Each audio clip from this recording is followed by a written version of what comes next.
Hey guys, welcome to BitBoy Crypto. My name is Ben. I am joined today by Lincoln Bain. He is an activist here in the Bahamas, and he has got some dicey information, some dicey evidence for us. We're going to be taking a look at here what's going on. There's a story here that's so big that's been right in front of us the entire time with FTX, and we didn't even see it. Kind of the story of FTX. So, Lincoln, first, how are you doing? And then give us a little bit about yourself. I am awesome and welcome to the Bahamas. It's a great place. We have some corrupt politicians, but the rest of us are okay. Yeah, that's good. That's good. Glad you're okay. Now, listen, let's talk about this. There is a huge scandal going on here with FTX and the real estate specifically. Now, people know that, supposedly they had $121 million in real estate. I've actually seen some documents, it's actually even more than that. Mm-hmm. But if you could kind of go into what people need to know about these real estate purchases here in the Bahamas by members of FTX. But the first thing you need to know about them is that the real estate was not purchased in the name of FTX Digital Markets, mm-hmm. which is the regulated company. So when someone says, oh, the government seized all of his assets, yeah, you could have seized assets under FTX Digital Markets, but he didn't buy the properties in that name. He bought the properties in the name of FTX Property Limited. And so obviously it was a company, he started just to hold property. And so it seems like he was taking money from the company and buying property in another company's name. Okay? And not only did he do it in that company, there's also another company that was formed in October, just about 2 weeks before everything crashed. And he formed Alameda Property Holdings in the Bahamas. So it's like he was just trying to move stuff around and hide stuff. That's how it looks to all of us who's looking into all of this. Well, you said that something very interesting about not just, like, we'll get a little more into the scam of FTX and Alameda in a second and how it relates to real estate. But you were saying that basically here in the Bahamas, like investing in property, the property values keep going up. So it's a really good place to move your money instead of like letting it sit on exchange or in an account or something like that. Property values in the Bahamas have never gone down. They always increase. So it actually is a good investment. And a lot of people have caught on to that. And I've noticed that a lot of people who are in the Bitcoin world, who are in the cryptocurrency world, when they make profits from cryptocurrency, they would take it and buy property in the Bahamas. So a lot of that is going on. So a lot of condos in the Bahamas, condo buildings, crypto persons would be the ones buying them. And now it keeps their money safe. Now, what do you think about, like, you guys have a law here, I believe, right? If someone buys real estate, $1 million worth of real estate, they can pretty much immediately become a citizen. Is that true? Not a citizen, but you can become a resident. It's okay. $500,000. Once you spend $500,000, which has been how it's been, you can apply for residency, and they will fast track it. Yeah. Okay. Well, cool. Now, are you seeing a lot of people coming down and doing that from crypto as well? A lot of people have been doing that. Now, what do you think about crypto? I love crypto. Oh, you do? You're a crypto guy?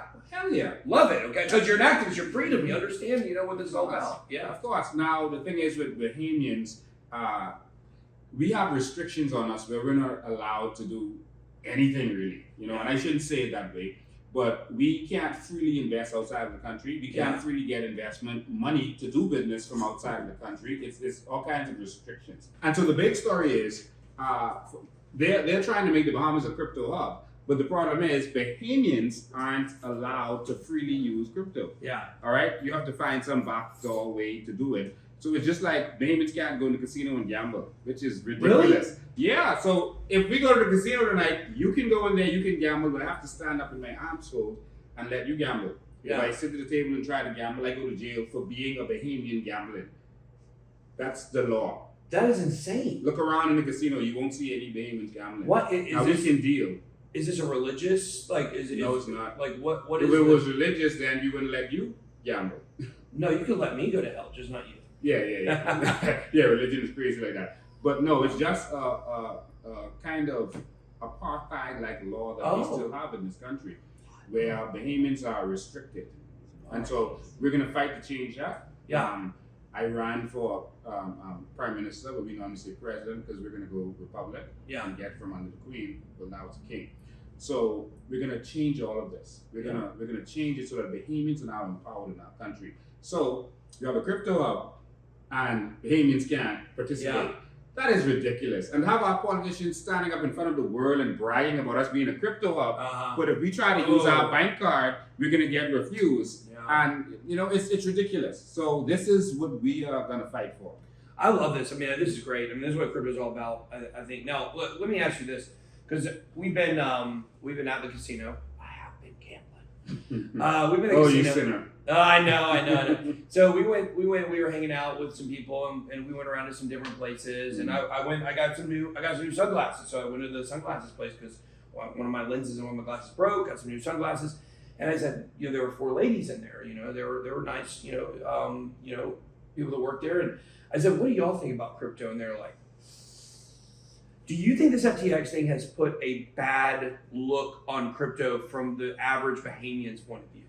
For persons who don't understand crypto, everyone is talking about crypto. Yeah. FTX is nothing to do with crypto itself. It's to do with an exchange. Yeah. So this is like if you have a large bank in America, for example, if Bank of America flops, that doesn't mean that money is bad or the banking system is bad. Yes. It just means that one of the major institutions crashed. Yeah. Okay? And so we had Freddie Mac, Fannie Mae, we had a lot of institutions, whether it's insurance or whatever it is, crash, but it does not mean that the actual thing that we're promoting crashed. Yeah. So crypto, FTX is not crypto. It's a trading platform where you can trade books on there if you want. You can trade whatever you want on there. But they choose to do crypto, etc. on there. Yeah. Well, you could have bet on FTX on the odds of Trump winning the election in 2020, while meanwhile Sam is literally paying money to keep him from winning it, while he's allowing people on his site to trade those odds. So it's very deep, it's very complicated. But now let's get into a little bit more about the real estate stuff. So I want everybody to track what we're saying here, because this is very important. What we're saying is FTX, digital markets. That is the name of the exchange, and all of their assets fall under that. They should, right? But what they did is they created a separate real estate entity, and I've seen the list. There's about 5 or 6, but the main one was like FTX, Property Holdings, whatever it was, right? So they were taking customer funds out of the exchange. Your money, if you lost money on FTX, they were taking your money, buying real estate with it, in the name of a different company, so you could never get your money back. That's what's been happening. Yes, that's the story. That's how it appears to us. Yes. And no one is really talking about this. But now you have all of these properties that some are in FTX Property Holdings and some are in other persons who are part of the company. Yeah. Like Salome. We saw some, Ryan Salome. Salome, like $8-point-something million property. 7 properties that he bought. We saw. What was it? Barbara Fried's name, I think. What was it? Yes, Barbara Fried. Barbara Fried and his father. Yeah, Joe Bankman. And so that one is 16.5 million. So but there's more. So it's clear what he was doing. I think when he realized the bottom was going to fall out, the first thing he did was say, we got to get out of Hong Kong because these guys have real regulations and they're going to hurt us. And so he tried to go to Barbados. They told him, no, this looks funny. Yeah. And then he came to the Bahamas because I guess he heard that we have corrupt politicians. And so he came here and then he decided to stay. We put laws in place for this guy. Yeah. We put new laws in place. Just for him. But. Oh, he just made mistakes. He's not a bad guy. But the entity that was supposed to regulate this, I have a video where they're admitting that there was no minimum requirement to enter the market to do what he did. There was no minimum requirement. They just let him walk in.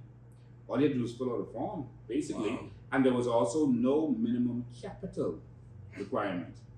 And so that's important because they didn't actually have any money. That's it. They didn't have any money. That's why it's important. But he had fake money. He had monopoly money. FTT. Of course, but if you have to put the minimum capital in, you have to actually take your capital liquid and put it in.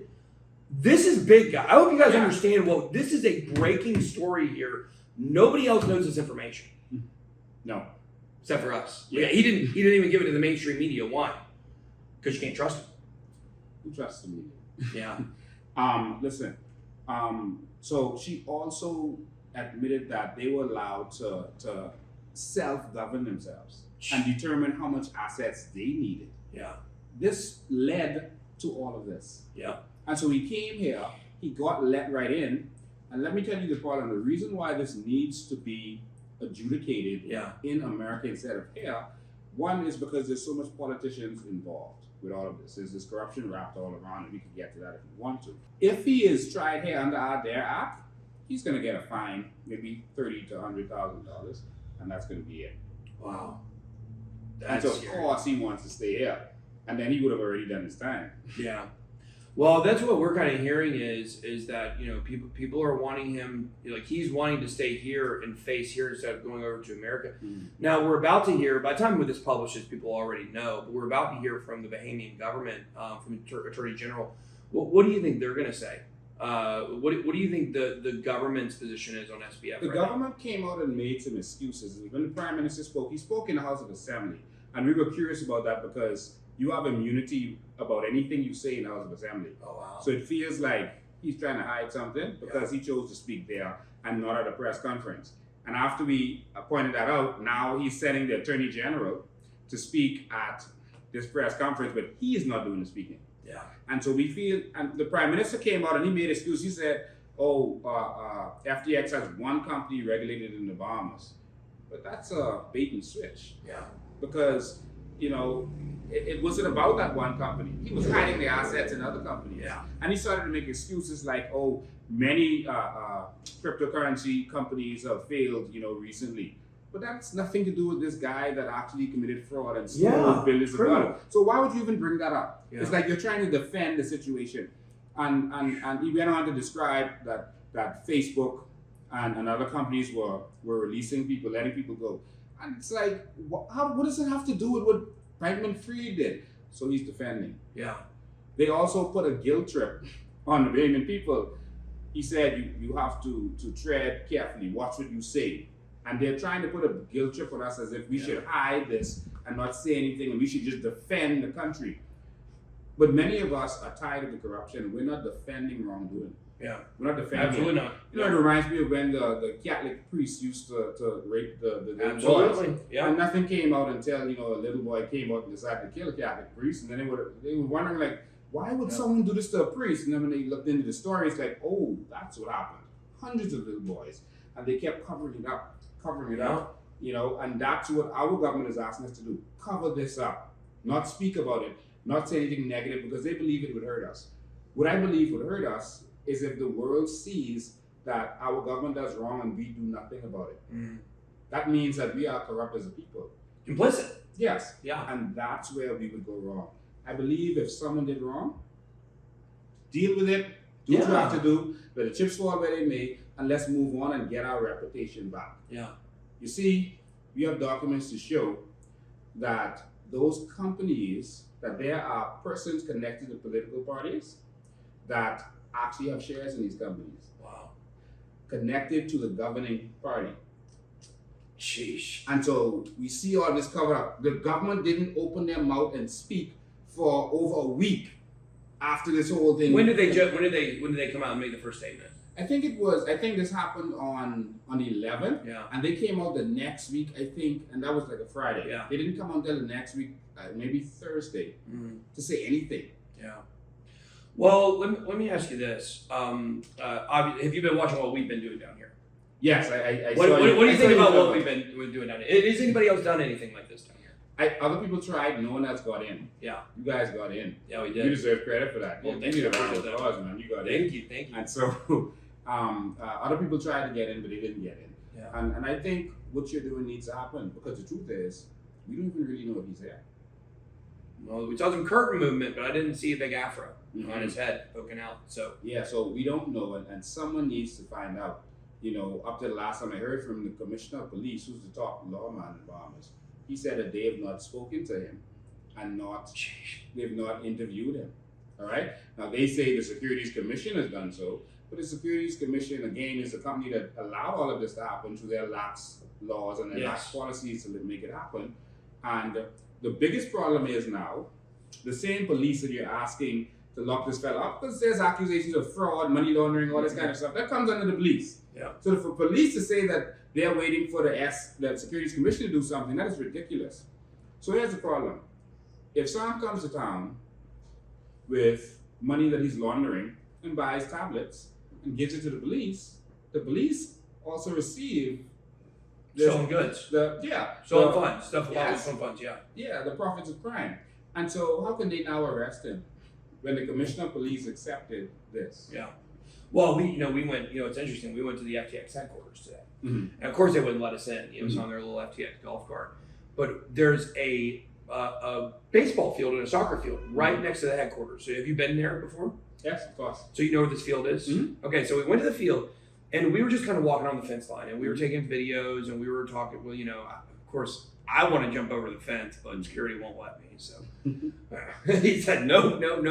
So I did not jump over the fence. But very interestingly enough, a van came up flying over towards us on the field. And it was a woman who had a kid in the car. And I was like, oh, she must just be seeing what's happening here. And oh no, she came over there and saying this field was private property. We were not allowed to be there. And it's like, you got to know FTX was giving money to that field. But it was right next to him, And so it's like, how many people in this area are complicit? And she had a little key card. We're pretty sure she actually worked for FTX. Probably, what did we say, Ryan? We thought her job was like. She says, I am the manager of this field. The manager of the field, like so, manage things, properties for them and outside without being there in the company itself. But so there's so much of this. Like I wish we had more time to go over more of this stuff. But I want to ask you this: if we're saying the police can't arrest him, we're saying that even if he does get arrested, there's an act where he's probably going to only get $100,000, $300,000 fine, whatever it is, more payoffs. The FBI isn't coming down here to get him. What do we do? Like, how does this guy get held accountable? Well, it's going to take the American government to do something. There you go. The problem is there's some politicians there who have, connections, and we don't know how that's going to turn out. He also went and, got close to the head of the SEC. Yeah. And so who's really going to touch him? You have someone, I want you to listen to this. You have someone from another country explaining no one has any confidence in Gary Gensler from the SEC. SBF was meeting with Gary Gensler. This is what the world thinks about Gary Gensler. The world knows that he's corrupt. And I think that's an important point. Yeah, so see, certain things shouldn't happen. It happened in our country and it happened in your country. And this is a problem. It's like this guy outsmarted everyone. Yeah. He got everyone. It's like, when you want to join the gang, they don't know you, so they say, okay, come out with us. Yeah. Shoot this guy. Yeah. To get your hands dirty. We're gonna make sure you're not a cop. Yeah. And so he got everyone's hands dirty with him. Mm-hmm. And then he just sits in the Bahamas and says, hey guys, I'm living in paradise. So at this point, I think it's very clear because I've been, number one, I've been shocked to find out how corrupt the Bahamas government is here. But like you said, there are some people that aren't not corrupt, but the people that are corrupt, they're very, very, very corrupt. And so I was hoping that we could come down here and talk some sense into the government and that they would go and arrest him. But that doesn't even seem like that's actually a good option. We now have got to, as a crypto community, as a country of America, we have to put pressure on our FBI, pressure on our SEC, pressure on our CFTC, pressure on Homeland Security, pressure on everybody. Somebody in America's got to come down and get this guy. And I've shown you the roadmap. It's easy to get in there. That's all you have to do is go freaking get it. Listen to me. If a lot of you guys who lost in this, and I think you lost because you have FTT also. Well, no. We did not. We never had money on FTX. We lost a lot of money in Celsius, which was another big problem, right? But we last year had invested $500,000 into the FTT token. Yes. And then I don't remember when we removed that. 9,942 tokens. Something like that. Yeah, it was a lot of tokens, and so. But we had sold those somewhere along the bear market, somewhere along the line. But 2 months ago, we made a video where we said we were completely out of Solana, completely out of FTT. Smart. And we said it's because of the philosophy. We don't like their philosophy, but where they're going, and we didn't trust them.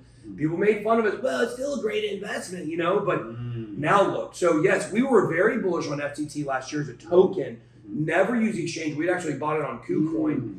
But we came out and told our audience, because this is what people like, people like to attack. And I'm sure you get attacked from different people. They say, well, you're saying all this stuff about FTX, but you were big on FTT. Yeah, before I knew all this stuff. It seemed like from the outside looking in, everything was checking out. They were growing fast. So I don't hold anything against anybody. I actually don't hold anything against anybody that promoted FTX. We never did. But obviously, we had Celsius, which is a big disaster for us. It's like we just trusted too many people and too many exchanges, and now we're getting a clearer picture. And for me, it's really about, for the Bahamian government and for us in crypto both, it's about doing the right thing going forward and now having all this new perspective. If more of the victims would come down here and put pressure on this government, they will act. There we go. You guys hear it. If you're a victim of FTX, yes, if you're a victim of FTX, come to the Bahamas and you protest here in the Bahamas. Let's schedule it. Come and Let's go to our Prime Minister's office and you protest what has happened. Because they were at fault. Yes. Because they put no policies in place and they were chummy with them. If you come and do that, it will get international attention and they won't be able to hide like they're trying. Let's do it, guys. Let's put it together. I'm going to put it together. Awesome. Yeah, let's do it. Awesome. Well, cool. We got to get ready for this, and we're going to have some documents. We'll probably put a blog post out when you send us some of these documents. We're detailing on our website more of this stuff so people can check it out. FTX, total scam, using real estate, stole your money. We're buying real estate to launder their money basically and to hide it from the government.